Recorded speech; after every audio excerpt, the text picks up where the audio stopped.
ਅਗਰ ਤੁਹਾਡੇ ਵਿੱਚੋਂ ਕੋਈ ਵੀ ਤੁਹਾਡਾ ਦੋਸਤ ਜਾਂ ਮਿੱਤਰ ਦੁਬਈ ਜਾਂ ਆਲਰੇਡੀ ਕੈਨੇਡਾ ਜਿਹੜੇ ਦੂਸਰੇ ਸ਼ਹਿਰਾਂ 'ਚ ਬੈਠੇ ਹੋਏ ਨੇ 5 ਮਿੰਟ ਦੀ ਰਿਕੁਆਇਰਮੈਂਟ ਉਹਨਾਂ ਨੇ PR ਦੇ ਲਈ ਆਇਲਸ ਕਰ ਰਹੇ ਨੇ, ਪਲੀਜ਼ ਉਹਨਾਂ ਨੂੰ ਰਿਕਮੈਂਡ ਕਰੋ ਸਾਡੇ ਬਾਰੇ ਐਂਡ ਡੈਫੀਨਿਟਲੀ ਉਹਨਾਂ ਦੀ ਸਿਰਫ 1 ਮੰਥ ਵਿੱਚ ਅਸੀਂ ਉਹਨਾਂ ਦੀ ਤਿਆਰੀ ਕਰਾਵਾਂਗੇ, ਨੋ ਮੈਟਰ ਕਿ ਉਹਨਾਂ ਦਾ 8 ਸਾਲ ਦਾ 10 ਸਾਲ ਦਾ ਕਿੰਨੇ ਟਾਈਮ ਦਾ ਸਟੱਡੀ ਗੈਪ ਹੈ। ਕਾਫੀ ਸਾਰੇ ਸਟੂਡੈਂਟ ਜੋ ਇਸੇ ਤਰੀਕੇ ਦੇ ਨਾਲ ਹੀ ਲੱਭਣਗੇ।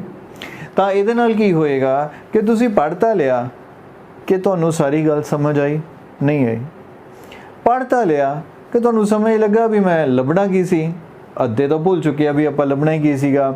ਤੇ ਤੀਸਰੀ ਚੀਜ਼ ਕਿ ਇੰਨਾ ਪੜ੍ਹਨ ਤੋਂ ਬਾਅਦ ਕਿ ਕੋਈ ਇੱਕ ਵਰਡ ਤੁਹਾਡੇ ਮਾਈਂਡ 'ਚ ਆ ਰਿਹਾ ਜਿਹੜਾ ਤੁਸੀਂ ਕਹੋ कि यही है। मेरा नाम मनीष कुमार है और मैं हरियाणा से हूँ इंडिया में, और कुवैत में मैं एज ए ट्रक ड्राइवर काम करता हूँ। तो मैं 3 टाइम मैंने एग्ज़ाम दिया है आइलेट्स का, तो मेरे कभी 4, 4.5 और स्पेशली रीडिंग में 3.5, 4 से ऊपर कभी स्कोर नहीं गया। तो मैंने एक दिन यूट्यूब पे वीडियो देखी रमन सर की, तो मैंने उनसे कांटेक्ट किया और आफ्टर दैट फिर मैंने उनसे बात की। तो उन्होंने मेरे को सजेस्ट किया कि आप जनरल रीडिंग का कोर्स बाय करो, और मैंने किया। और रिसेंटली मैंने एग्ज़ाम का रिजल्ट आया है मेरा, 4th टाइम दिया था मैंने, तो अभी मेरे ओवरऑल 5 आए हैं और मेरी रिक्वायरमेंट भी 5 की थी।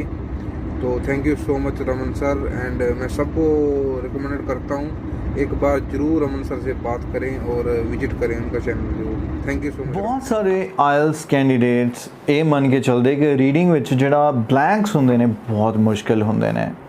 ਅੱਜ ਦਾ ਵੀਡੀਓ ਇਹ ਤੁਹਾਡਾ ਭਰਾ ਬਿਲਕੁਲ ਚੰਗੀ ਤਰੀਕੇ ਦੇ ਨਾਲ ਦੂਰ ਕਰ ਦੇਗਾ, ਕਿਉਂਕਿ ਅੱਜ ਤੋਂ ਬਾਅਦ ਤੁਹਾਨੂੰ ਬਲੈਂਕਸ ਬਿਲਕੁਲ ਵੀ ਪਰੇਸ਼ਾਨ ਨਹੀਂ ਕਰਨਗੇ।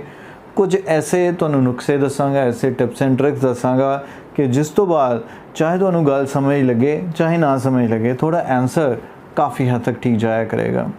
ਮੇਰੇ ਕੋਲ ਇੱਕ ਛੋਟਾ ਜਿਹਾ ਪੈਸੇਜ ਹੈਗਾ ਜੋ ਮੈਂ ਤੁਹਾਡੇ ਨਾਲ ਸ਼ੇਅਰ ਕਰਨਾ ਚਾਹਾਂਗਾ। Negotiating a better salary package for your new job, ਮਤਲਬ ਇਹ ਆ ਕਿ ਜਦੋਂ ਨਵੀਂ ਜੌਬ ਤੇ ਲੱਗਣਾ ਤੇ ਸੈਲਰੀ ਦਾ ਪੈਕੇਜ ਲੈਣਾ ਕਿ ਤੁਹਾਨੂੰ ਕਿੰਨੀ ਸੈਲਰੀ ਮਿਲੇ, ਉਹਦੇ ਲਈ ਨੈਗੋਸ਼ੀਏਟ ਕਿਵੇਂ ਕਰਨਾ। ਕਹਿਣ ਦਾ ਮਤਲਬ ਅਗਲਾ ਕਵੇ ਮੈਂ ਤੈਨੂੰ 10 ਦੇਣੇ ਆ, ਤੁਸੀਂ 11 ਕਿਵੇਂ ਲੈਣੇ ਆ, ਜਾਂ ਤੁਸੀਂ ਮੰਗਦੇ ਹੋ ਉਹ 12 ਤੇ ਅਗਲਾ ਤੁਹਾਨੂੰ 10 ਤੇ ਕਿਵੇਂ ਮਨਾ ਲੇ।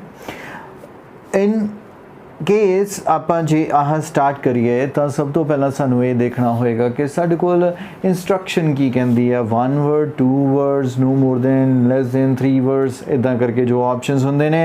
ਅੱਜ ਦੀ ਸਿਰਫ ਤੇ ਸਿਰਫ ਇੰਸਟਰਕਸ਼ਨ ਇਹਨਾਂ ਕਹਿ ਰਹੀ ਹੈ 1 ਵਰਡ ਓਨਲੀ, ਤਾਂ ਆਪਾਂ ਸਿਰਫ ਤੇ ਸਿਰਫ ਅਰਜੁਨ ਦੀ ਅੱਖ ਵਾਂਗੂ ਉਹ ਟਕ ਕਰਕੇ ਸਿਰਫ ਉਹ ਇੱਕ ਵਰਡ ਲੱਭਣਾ ਜਿਹੜਾ ਆਨਸਰ ਆ, ਜ਼ਿਆਦਾ ਆਪਾਂ ਨਹੀਂ ਦੇਖਾਂਗੇ।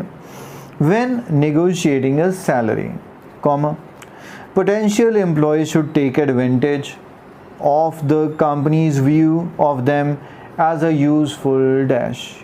ਮੈਨੂੰ adjective ਚਾਹੀਦਾ ਕਿ noun ਚਾਹੀਦਾ, ਇਹ ਤੁਸੀਂ ਡਿਸਾਈਡ ਕਰੋ। adjective ਤੇ noun, verb, adverb ਇਸ ਕਰਕੇ ਸਮਝਣੇ ਜ਼ਰੂਰੀ ਆ, ਕਿਉਂਕਿ ਜਿੰਨੇ ਤੱਕ ਤੁਹਾਨੂੰ ਇਹੀ ਨਹੀਂ ਪਤਾ ਮੈਨੂੰ ਵਰਡ ਕਿੱਦਾਂ ਦਾ ਚਾਹੀਦਾ, ਤੁਹਾਡਾ ਆਨਸਰ ਲੱਭਣ ਜਾਣ ਦਾ ਕੋਈ ਫਾਇਦਾ ਹੈ ਨਹੀਂ ਆ। ਬਹੁਤ ਸਾਰੇ ਸਟੂਡੈਂਟਸ ਨੂੰ ਇਹ ਵਰਡਸ ਕਨਫਿਊਜ਼ਿੰਗ ਲੱਗਦੇ ਆ ਵੀ ਆ ਕੀ ਹੁੰਦਾ ਐਡਜੈਕਟਿਵ, ਕੀ ਹੁੰਦਾ ਐਡਵਰਬ। ਇੱਦਾਂ ਨਾ ਸਮਝੋ, ਕੋਈ ਗੱਲ ਨਹੀਂ, ਮੈਂ ਤੁਹਾਨੂੰ ਬੜੇ ਸੌਖੇ ਤਰੀਕੇ ਦੇ ਨਾਲ ਸਮਝਾਣਾ।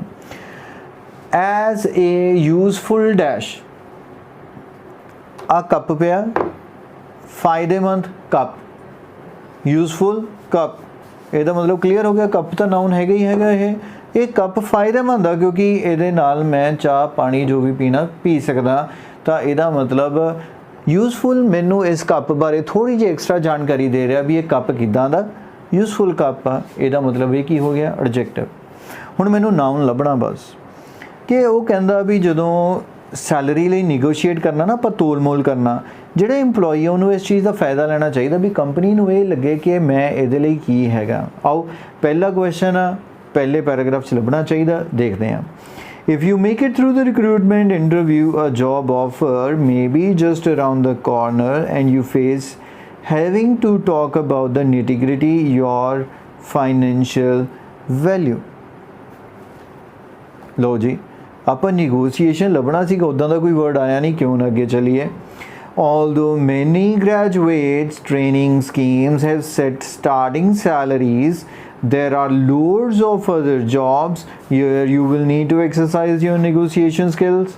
ਇੱਥੇ negotiation ਆ ਗਿਆ। ਹੁਣ ਤੁਹਾਡੇ ਵਿੱਚੋਂ ਅੱਗੇ ਮੈਂ ਤੁਹਾਨੂੰ ਦੱਸਾਂ ਕਿ ਗਲਤੀ ਕੀ ਕਰਦੇ ਹੋ ਤੇ ਠੀਕ ਕੀ ਕਰਨਾ ਚਾਹੀਦਾ। If you are offered a job, because It's because organizations see you as a valuable asset and you should try to set your level of remuneration accordingly. ਹੁਣ ਤੁਹਾਡੇ ਵਿੱਚੋਂ ਕਾਫੀ ਸਾਰੇ ਸਟੂਡੈਂਟ ਜੋ ਇਸੇ ਤਰੀਕੇ ਦੇ ਨਾਲ ਹੀ ਲੱਭਣਗੇ। ਤਾਂ ਇਹਦੇ ਨਾਲ ਕੀ ਹੋਏਗਾ ਕਿ ਤੁਸੀਂ ਪੜ੍ਹ ਤਾਂ ਲਿਆ ਕਿ ਤੁਹਾਨੂੰ ਸਾਰੀ ਗੱਲ ਸਮਝ ਆਈ ਨਹੀਂ ਆਈ, ਪੜ੍ਹ ਤਾਂ ਲਿਆ ਕਿ ਤੁਹਾਨੂੰ ਸਮਝ ਲੱਗਾ ਵੀ ਮੈਂ ਲੱਭਣਾ ਕੀ ਸੀ, ਅੱਧੇ ਤਾਂ ਭੁੱਲ ਚੁੱਕੇ ਆ ਵੀ ਆਪਾਂ ਲੱਭਣਾ ਹੀ ਕੀ ਸੀਗਾ। ਤੇ ਤੀਸਰੀ ਚੀਜ਼ ਕਿ ਇੰਨਾ ਪੜ੍ਹਨ ਤੋਂ ਬਾਅਦ ਕਿ ਕੋਈ ਇੱਕ ਵਰਡ ਤੁਹਾਡੇ ਮਾਈਂਡ 'ਚ ਆ ਰਿਹਾ ਜਿਹੜਾ ਤੁਸੀਂ ਕਹੋ ਕਿ ਇਹੀ ਆਨਸਰ ਆ, ਗਲਤ ਹੋ ਗਿਆ ਨਾ ਕੰਮ। ਹੁਣ ਮੈਂ ਤੁਹਾਨੂੰ ਦੱਸਦਾ ਕਿਵੇਂ ਕਰਨਾ ਸੀਗਾ। ਮੇਨ ਵਰਡ ਸੀ ਮੇਰੇ ਕੋਲ ਨੈਗੋਸ਼ੀਏਸ਼ਨ, ਕੰਪਨੀਜ਼ ਵਿਊ। ਤਾਂ ਇੱਥੇ ਮੈਂ ਕੀ ਕੀਤਾ, ਪਹਿਲਾਂ ਤਾਂ ਆਪਣੇ ਦਿਮਾਗ ਨੂੰ ਲੈ ਕੇ ਆ ਗਿਆ ਨੈਗੋਸ਼ੀਏਸ਼ਨ ਤੇ।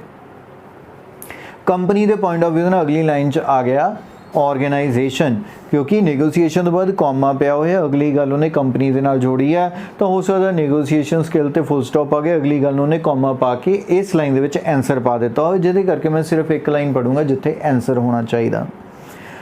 If you are offered a job, it's because the organization see you as a valuable asset. ਹੁਣ ਤੁਹਾਡੇ ਵਿੱਚੋਂ ਕਈਆਂ ਦੇ ਦਿਮਾਗ ਐਕਟਿਵ ਹੋ ਗਏ ਕਿਉਂਕਿ ਕੰਪਨੀਜ਼ ਵਿਊ ਤੁਹਾਨੂੰ ਕਿੱਦਾਂ ਦੇਖਦੀ ਹੈ, ਆਰਗੇਨਾਈਜੇਸ਼ਨ ਸੀਜ਼ ਯੂ, ਆਰਗੇਨਾਈਜੇਸ਼ਨ ਤੁਹਾਨੂੰ ਕਿੱਦਾਂ ਦੇਖਦੀ ਹੈ। ਇੱਥੇ ਕੀ ਲਿਖਿਆ, ਐਜ਼ ਅ ਯੂਜ਼ਫੁਲ ਡੈਸ਼, ਇੱਥੇ ਲਿਖਿਆ ਐਜ਼ ਏ ਵੈਲਿਊਏਬਲ ਐਸੈਟ। ਹੁਣ ਤੁਹਾਡੇ ਵਿੱਚੋਂ ਕਿੰਨੇ ਆ ਮੇਰੇ ਵਰਗੇ ਹੋਣਗੇ ਜਿਨ੍ਹਾਂ ਨੂੰ ਐਸੈਟ ਨਹੀਂ ਪਤਾ, ਕੋਈ ਚੱਕਰ ਨਹੀਂ, ਐਸੈਟ ਤੋਂ ਤਾਂ ਅਸੀਂ ਲੈਣਾ ਵੀ ਕੁਛ ਨਹੀਂ, ਸਾਨੂੰ ਤਾਂ ਆਪਣੇ ਆਨਸਰ ਲਗਾਉਣ ਦੇ ਨਾਲ ਮਤਲਬ ਆ। ਐਜ਼ ਏ ਇੱਥੇ ਲੱਗਾ, ਐਜ਼ ਏ ਇੱਥੇ ਲੱਗਾ, ਇੱਥੇ ਯੂਜ਼ਫੁਲ ਕਹਿਤਾ, ਉਹਨੇ ਕਹਿਤਾ ਵੈਲਿਊਏਬਲ। ਜਿਵੇਂ ਆ ਗਲਾਸ ਕੱਪ ਕੀ ਹੈ, ਵੈਲਿਊਏਬਲ ਕੱਪ, ਬੜਾ ਮਹਿੰਗਾ ਜਾਂ ਮਹਿੰਗਾ ਨਾ ਵੀ ਹੋਵੇ, ਮੇਰੇ ਲਈ ਇਹਦੀ ਬਹੁਤ ਵੈਲਿਊ ਆ, ਤਾਂ ਵੈਲਿਊਏਬਲ। ਤਾਂ ਇੱਥੇ ਆਨਸਰ ਸਾਡਾ ਕੀ ਆ ਗਿਆ, ਐਸੈਟ। ਠੀਕ ਹੈ ਜੀ। ਸੋ ਐਸੈਟ ਤੁਹਾਡਾ ਆਟੋਮੈਟਿਕਲੀ ਕਰੈਕਟ ਆਨਸਰ ਆ, ਚਾਹੇ ਤੁਹਾਨੂੰ ਸਮਝ ਨਹੀਂ ਵੀ ਆਇਆ। ਪਾਰਟ ਆਫ ਸਪੀਚ ਕਿਉਂਕਿ ਇੱਕ ਨਾਉਨ ਹੈ, ਐਸੈਟ ਦੇ ਨਾਲ ਐਸ ਲਾ ਸਕਦੇ ਹਾਂ ਆਪਾਂ, ਐਸੈਟਸ ਹੁੰਦੇ ਨੇ। ਐਸੈਟ ਕੀ ਹੁੰਦਾ ਮੈਂ ਤੁਹਾਨੂੰ ਦੱਸ ਦਿੰਦਾ, ਮੈਂ ਕਿਉਂਕਿ ਮੈਂ ਤਾਂ ਕਾਮਰਸ ਦਾ ਸਟੂਡੈਂਟ ਹਾਂ, ਮੈਨੂੰ ਪਤਾ। ਇੱਕ ਪਾਸੇ ਐਸੈਟਸ ਹੁੰਦੇ ਨੇ, ਇੱਕ ਪਾਸੇ ਲਾਇਬਿਲਿਟੀਜ਼ ਹੁੰਦੀਆਂ ਨੇ। ਜੋ ਤੁਹਾਡੀਆਂ ਦੇਣਦਾਰੀਆਂ ਨੇ ਉਹ ਸਾਰੀਆਂ ਤੁਹਾਡੀਆਂ ਲਾਇਬਿਲਿਟੀਜ਼ ਨੇ। ਇਹਦਾ ਕਰਜ਼ਾ ਦੇਣਾ, ਉਹਨੂੰ ਆਹ ਦੇਣਾ, ਉਹਨੂੰ ਉਹ ਦੇਣਾ, ਆ ਮੇਰੀ ਘੜੀ ਹੈ, ਮੇਰੇ ਕੱਪੜੇ ਆ, ਡੈਸਕ ਆ, ਮੇਰਾ ਇੰਸਟੀਚਿਊਟ ਆ, ਸਾਰਾ ਕੁਝ ਮੇਰੀਆਂ ਐਸੈਟਸ ਨੇ। ਠੀਕ ਹੈ। ਅਗਲਾ question, when negotiating a salary, it is important to be aware of the company's particular dash. ਜਦੋਂ ਅਸੀਂ ਸੈਲਰੀ ਲਈ ਨੈਗੋਸ਼ੀਏਟ ਕਰਨਾ, ਇੰਪੋਰਟੈਂਟ ਆ ਕਿ ਸਾਨੂੰ ਕਿਸੇ ਚੀਜ਼ ਦੀ ਅਵੇਅਰ ਹੋਣਾ ਪਏਗਾ, ਕਿਸੇ ਚੀਜ਼ ਦੇ ਬਾਰੇ। ਕੰਪਨੀਜ਼ ਪਾਰਟਿਕੂਲਰ ਡੈਸ਼, ਹੁਣ ਪਾਰਟਿਕੂਲਰ ਵਰਡ ਵੀ ਕਰ ਲਓ, ਕੰਪਨੀਜ਼ ਡੈਸ਼। ਹੁਣ ਅਪੋਸਟ੍ਰੋਫੀ ਐਸ ਵੀ ਹੁੰਦਾ ਕੀ ਆ, ਐਡਜੈਕਟਿਵ ਦੱਸ ਰਿਹਾ ਹੁੰਦਾ ਕਿਹਦਾ, ਮਾਈ ਕੱਪ, ਫਾਦਰਸ ਕਾਰ, ਅੰਕਲਸ ਪੈਨ। ਹੁਣ ਇੱਥੇ ਕੀ ਆ ਗਿਆ, ਕੰਪਨੀਜ਼ ਡੈਸ਼। ਮੈਨੂੰ ਕੋਈ ਐਸੀ ਚੀਜ਼ ਲੱਭਣੀ ਹੈ ਜਿਹੜੀ ਕੰਪਨੀ ਦੀ ਹੋਵੇ, ਜਿਹਦੇ ਬਾਰੇ ਮੈਨੂੰ ਅਵੇਅਰ ਹੋਣਾ ਜ਼ਰੂਰੀ ਆ। ਆਓ ਚਲਿਏ ਅਗਲੀ ਲਾਈਨ 'ਚ ਲੱਭਣ ਦੀ ਕੋਸ਼ਿਸ਼ ਕਰਦੇ ਹਾਂ। There are no general rules about how and when to conduct your negotiation, but being sensitive to the culture of the organization is essential. ਮੇਰੇ ਸਾਰੇ ਵਰਡਸ ਆ ਗਏ, ਧਿਆਨ ਨਾਲ ਦੇਖੋ ਤੁਸੀਂ।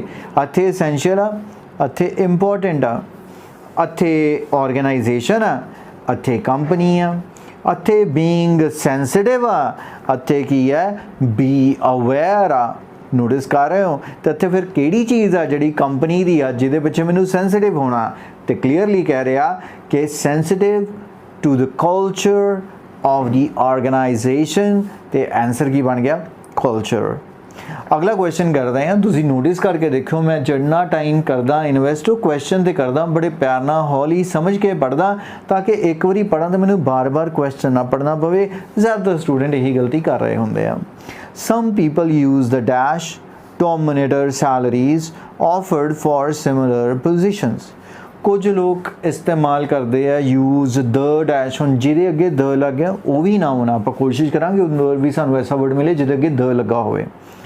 ਉਹ ਕਹਿੰਦਾ ਕਿ ਇਸਤੇਮਾਲ ਕਰਦੇ ਆ ਕਿ ਕਿਸੇ ਚੀਜ਼ ਦਾ, ਕਾਹਦੇ ਲਈ, ਟੂ ਮੋਨੀਟਰ। ਹੁਣ ਇਹਦੇ ਨੂੰ ਮੋਨੀਟਰ ਨਹੀਂ ਪਤਾ ਹੋਣਾ, ਨੇ ਵੀ ਆਪਾਂ ਕਲਾਸ 'ਚ ਕਦੇ ਬਣੇ ਹੀ ਨਹੀਂ ਮੇਰੇ ਵਾਂਗੂ ਮੋਨੀਟਰ, ਪਰ ਜਿਹੜਾ ਬਣਿਆ ਹੁੰਦਾ ਮੋਨੀਟਰ ਉਹ ਕੀ ਕਰ ਰਿਹਾ ਹੁੰਦਾ, ਟੀਚਰ ਦੀ ਐਬਸੈਂਸ ਦੇ ਵਿੱਚ ਪੂਰੀ ਕਲਾਸ ਦੀ ਦੇਖ ਰੇਖ ਕਰ ਰਿਹਾ ਹੁੰਦਾ ਵੀ ਕਿਹੜਾ ਬੋਲਿਆ, ਕਿਹੜਾ ਆ ਕੀਤਾ, ਮੈਂ ਉਹਦਾ ਨਾਮ ਲਿਖ ਲੂੰ, ਮੈਂ ਆਹ ਕਰ ਲੂੰ, ਓਬਜ਼ਰਵ ਕਰਨਾ। ਉਹ ਕੀ ਕਰਦੇ ਆ ਵੀ ਸਿਮਿਲਰ ਇਹੀ ਬੰਦਾ ਇੱਥੇ ਲੱਗਾ, ਕਲਰਕ ਆ ਲੱਗਾ, ਕਲਰਕ ਉਹ ਲੱਗਾ, ਇਹਨਾਂ ਨੂੰ ਕਿੰਨੀ ਤਨਖਾਹ ਮਿਲ ਰਹੀ ਹੈ ਤੇ ਮੈਨੂੰ ਕਿੰਨੀ ਮਿਲੇਗੀ, ਗੱਲ ਸਮਝ ਲੱਗੀ। ਸੋ ਆਪਾਂ ਇਹ ਦੇਖਣਾ ਪੋਜੀਸ਼ਨ ਨਾਲ ਰਿਲੇਟਡ ਹੁਣ ਮੇਰਾ ਆਨਸਰ ਹੋ ਗਿਆ, ਸੋ ਆਪਾਂ ਉਹਨੂੰ ਦੇਖ ਕੇ ਧਿਆਨ 'ਚ ਰੱਖਾਂਗੇ।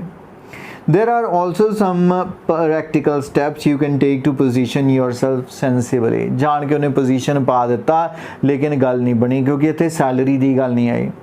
Familiar yourself with the companies itself as well as range of salaries on offer। ਮਤਲਬ ਆਪਣੇ ਆਪ ਨੂੰ ਫੈਮਿਲੀਅਰਾਈਜ਼ ਕਰੋ ਤੇ ਰੇਂਜ ਆਫ ਸੈਲਰੀਜ਼ ਹੁਣ ਜਾਣ ਕੇ, ਕਿਉਂਕਿ ਉਹਨੇ ਸੈਲਰੀ ਪਾ ਦਿੱਤੀ ਤਾਂ ਵੀ ਮੈਂ ਆਨਲਾਈਨ ਪੜ੍ਹ ਲਈ ਲੇਕਿਨ ਮੈਨੂੰ ਹਜੇ ਵੀ ਨਹੀਂ ਸਮਝ ਲੱਗਾ ਕਿ ਮੈਂ ਕਾਹਦਾ ਇਸਤੇਮਾਲ ਕਾਹਦਾ ਕਰਨਾ।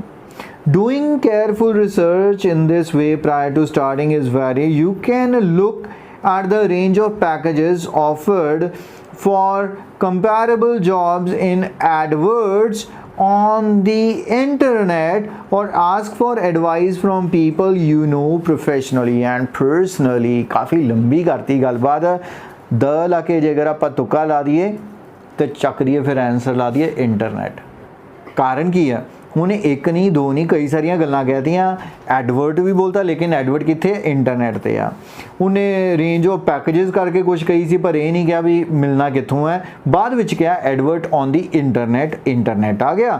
ਤੇ ਐਡਵਾਈਸ ਫਰੋਮ ਪੀਪਲ, ਲੋਕਾਂ ਤੋਂ ਸਲਾਹ ਲਓ ਲੇਕਿਨ ਲੋਕਾਂ ਤੋਂ ਜਿਹੜੀ ਸਲਾਹ ਲੈਣੀ ਹੈ ਉਹ ਆਪਾਂ ਯੂਜ਼ ਨਹੀਂ ਕਰਨਾ। ਯੂਜ਼ ਇੰਟਰਨੈਟ ਨਾਲ ਇੱਕ ਬੜੀ ਅੱਛੀ ਵਰਬ ਲੱਗਦੀ ਆ, what are you doing, I am using internet ਕਹਿੰਦੇ ਆ ਨਾ ਆਪਾਂ, ਤਾਂ ਇੱਥੇ ਆਨਸਰ ਕੀ ਬਣ ਜਾਏਗਾ, यूज़। सो ਇੱਥੇ ਬਿਲਕੁਲ ਸਹੀ ਆਨਸਰ ਤੁਹਾਡੇ ਲਈ ਰਹੇਗਾ ਜੇ ਤੁਸੀਂ ਲਗਾਓਗੇ internet. People who belong to a dash can ask for recommendations on what is the norm for payment in their field। ਜਿਹੜੇ ਕਿਸੇ ਚੀਜ਼ ਨੂੰ ਬਿਲੋਂਗ ਕਰਦੇ ਨੇ ਉਹ ਪੁੱਛ ਸਕਦੇ ਨੇ ਆਪਣੇ ਫੀਲਡ ਵਿੱਚ ਪੇਮੈਂਟ ਬਾਰੇ। ਉਹ ਨੋਮ ਨੂਮ ਨਹੀਂ ਤੁਹਾਨੂੰ ਪਤਾ, ਰਿਕਮੈਂਡੇਸ਼ਨ ਨਹੀਂ ਪਤਾ, ਵੈਸੇ ਤਾਂ ਸਲਾਹ ਹੁੰਦੀ, ਐਡਵਾਈਸ ਚੰਗੀ ਗੱਲ ਹੈ ਜੇ ਪਤਾ ਹੋਵੇ। ਆਪਾਂ ਇੰਨਾ ਕੁਝ ਨਹੀਂ ਦੇਖਣਾ, ਆਪਾਂ ਸਿਰਫ ਇਹ ਕਰਨਾ ਕਿ ਉਹ ਜਿਹੜੇ ਲੋਕ ਨੇ ਜਿਨ੍ਹਾਂ ਨੇ ਪੁੱਛਣਾ ਉਹ ਕਿੰਨੂੰ ਬਿਲੋਂਗ ਕਰਦੇ ਨੇ, ਬਿਲੋਂਗ ਟੂ ਏ। ਹੁਣ ਫਿਰ ਇਹ ਜਿਹੜਾ ਹੋ ਸਕਦਾ ਸਾਡੀ ਬਹੁਤ ਮਦਦ ਕਰ ਸਕਦਾ ਆਨਸਰ ਲੱਭਣ 'ਚ। ਆਓ ਦੇਖਦੇ ਹਾਂ ਕੀਤੀ ਕਿ ਨਹੀਂ। You could also approach a local training and finally if you are a member of a union they will have information on acceptable salary package for your profession। ਬਣ ਗਈ ਨਾ ਗੱਲ ਆਪਣੀ। ਹੁਣ ਬਿਲੋਂਗ ਟੂ ਇੱਦਾਂ ਦਾ ਇਹ ਲੋਕਲ ਟ੍ਰੇਨਿੰਗ ਵੀ ਲਿਖਿਆ ਹੋਇਆ ਵੀ ਤੁਸੀਂ ਇੱਕ ਲੋਕਲ ਟ੍ਰੇਨਿੰਗ ਕੋਲ ਚਲੇ ਜਾਓ, ਲੇਕਿਨ ਆਪਾਂ ਜਾਣਾ ਕਿਹਦੇ ਕੋਲ, ਅਪਰੋਚ ਕਿਹਨੂੰ ਕਰਨੀ ਹੈ, SSP ਸਾਹਿਬ ਨੂੰ ਅਪਰੋਚ, MLA ਸਾਹਿਬ ਨੂੰ ਅਪਰੋਚ, ਅਜੇ ਉਹਦੀ ਗੱਲ ਨਹੀਂ ਹੋ ਰਹੀ। ਆਪਾਂ ਇਹ ਹੈ ਕਿ ਆਪਾਂ ਕਿਹਨੂੰ ਬਿਲੋਂਗ ਕਰਦੇ ਹਾਂ। ਇੱਥੇ ਉਹ ਕੀ ਕਹਿ ਰਿਹਾ ਕਿ ਜੇ ਤੁਸੀਂ ਕਿਹਨੂੰ ਬਿਲੋਂਗ ਕਰਦੇ ਹੋ ਮਤਲਬ ਤੁਸੀਂ ਕਿਹਦੇ ਮੈਂਬਰ ਹੋ। ਇਹ ਲੱਗਾ ਹੋਇਆ यूनियन, बिना सोचे समझे मैनू लगता ठोक देना चाहिए आंसर। फिर अगों सारी वही गल आ गई, इन्फॉर्मेशन, एक्सैप्टेबल सैलरी, इत्थे नॉर्म्स फॉर पेमेंट आ गया, योर प्रोफैशन आ गया, इन द फील्ड आ गया। ठीक है जी, 2 क्वेश्चन रह गए। पेशेंस रखो, बड़े आराम नाल सीखने सीखो, उस तो बाद करना तुहानू अपने आप ही आ जाएगा। इस तो बाद 10-20 इदां दे पैसेज करोगे तुहाडी स्पीड भी कितनी वध जाएगी, एक्यूरेसी तकरीबन 100% हो जाएगी। अगर तुहाडे विचों कोई भी तुहाडा दोस्त या मित्र दुबई या ऑलरेडी कैनेडा ਜਿਹੜੇ दूसरे शहरों 'ਚ बैठे हुए ने 5 मिनट की रिक्वायरमेंट उन्होंने PR ਦੇ ਲਈ IELTS कर रहे हैं, प्लीज़ उन्होंने रिकमेंड करो ਸਾਡੇ ਬਾਰੇ एंड डेफिनेटली ਉਹਨਾਂ ਦੀ सिर्फ 1 मंथ ਵਿੱਚ ਅਸੀਂ ਉਹਨਾਂ ਦੀ ਤਿਆਰੀ ਕਰਾਵਾਂਗੇ। नो मैटर कि ਉਹਨਾਂ ਦਾ 8 ਸਾਲ ਦਾ 10 ਸਾਲ ਦਾ ਕਿੰਨੇ ਟਾਈਮ ਦਾ ਸਟੱਡੀ ਗੈਪ ਹੈ। Some people try to arrange for a dash of their salary to be carried out after an initial period। Some people try to arrange for a dash। ਕੁਝ ਲੋਕ ਨੇ ਜਿਹੜੇ ਕਿਸੇ ਚੀਜ਼ ਦੀ ਅਰੇਂਜਮੈਂਟ ਕਰਦੇ ਆ, ਤਿਆਰੀ ਕਰਦੇ ਆ, ਟਰਾਈ ਟੂ ਅਰੇਂਜ, ਕਿਸੇ ਚੀਜ਼ ਨੂੰ ਅਰੇਂਜ ਕਰਨ ਦੀ ਕੋਸ਼ਿਸ਼ ਕਰਦੇ ਆ। ਉਹ ਕਾਹਦੀ ਚੀਜ਼ ਹੈ, of their salary to be carried out in after an initial period, ਸ਼ੁਰੂਆਤੀ ਪੀਰੀਅਡ ਤੋਂ ਬਾਅਦ। शायद ਤੁਹਾਨੂੰ ਕੋਈ ਗੱਲ ਜ਼ਿਆਦਾ ਸਮਝ ਲੱਗੀ ਹੋਵੇ, ਮੈਂ ਕਹਿੰਦਾ ਮੈਨੂੰ ਵੀ ਨਹੀਂ ਲੱਗੀ। ਆਪਾਂ ਅਰੇਂਜ ਫॉर ਏ ਡੈਸ਼ ਲੱਭਣ ਦੀ ਕੋਸ਼ਿਸ਼ ਕਰਦੇ ਹਾਂ ਕਿ ਸਾਨੂੰ ਕੁਝ ਲੱਭਦਾ ਕਿ ਨਹੀਂ ਲੱਭਦਾ। If the salary offered is less than you are hoped for, you could negotiate an early pay review instead, say after the 6th month। Arrange for A। Initial month क्या सीगा? After the first 6 ਮੰਥ ਆਪਾਂ ਕਹਿੰਦੇ ਨਾ firstly secondly, firstly ਮਤਲਬ initially, ਇੱਥੇ initial period ਤੋਂ ਬਾਅਦ ਉਹ ਕਹਿੰਦਾ ਕਿ ਕੀ ਕੋ ਅਰੇਂਜ ਕਰੋ। ਮੇਰੇ ਹਿਸਾਬ ਨਾਲ ਇੱਥੇ ਸਹੀ ਆਨਸਰ ਆ ਜਾਣਾ ਚਾਹੀਦਾ ਰਿਵਿਊ। ਆਪਣੇ ਮਾਲਕ ਨੂੰ ਕਹੋ ਕਿ ਰਿਵਿਊ ਕਰੋ ਕਿ ਉਸ ਤੋਂ ਬਾਅਦ ਕਿ ਤੁਹਾਡੀ ਸੈਲਰੀ ਹੈ ਜਿਹੜੀ ਉਹਦੇ ਵਿੱਚ ਕੋਈ ਵਾਧਾ ਘਾਟਾ ਹੁੰਦਾ ਜਾਂ ਨਹੀਂ।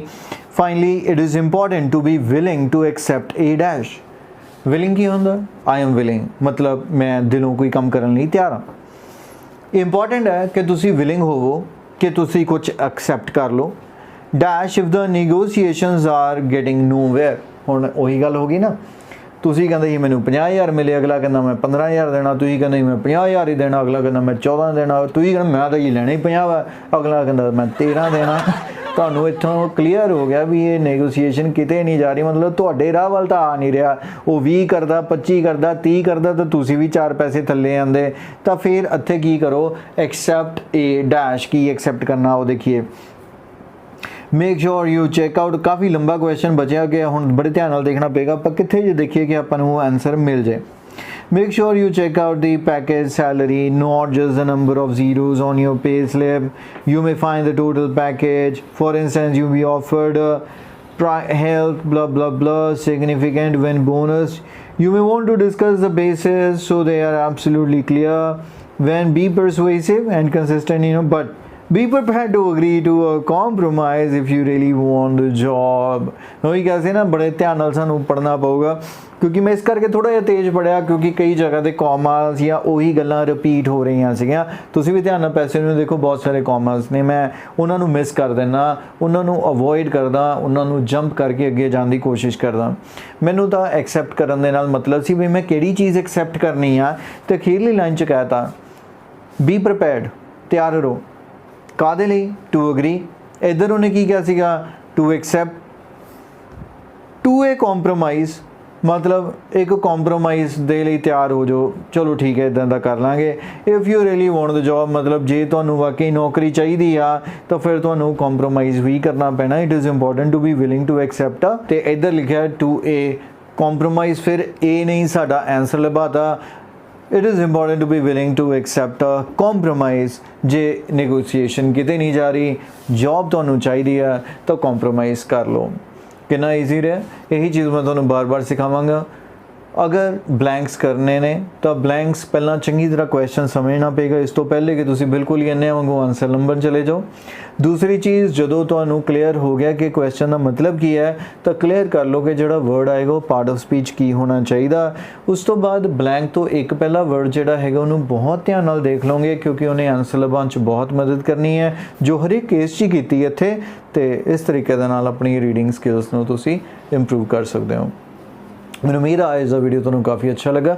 ਮੈਨੂੰ ਇਹ ਵੀ ਉਮੀਦ ਹੈ ਕਿ ਮੇਰੇ ਦੱਸਣ ਤੋਂ ਪਹਿਲਾਂ ਹੀ ਤੁਸੀਂ ਡਿਸਾਈਡ ਕਰ ਲੈਂਦੇ ਸੀ ਕਿ ਤੁਸੀਂ ਕਿਹੜਾ ਵਰਡ ਐਜ਼ ਐਨ ਆਨਸਰ ਲਗਾਓਗੇ। ਤੁਹਾਡੇ ਕਿੰਨੇ ਕੁਐਸਚਨ ਗਲਤ ਹੋਏ ਮੈਨੂੰ ਕਮੈਂਟ ਸੈਕਸ਼ਨ 'ਚ ਜ਼ਰੂਰ ਦੱਸਣਾ। ਅੱਜ ਦੀ ਵੀਡੀਓ 'ਚ ਇੰਨਾ ਹੀ। Take care, bye bye.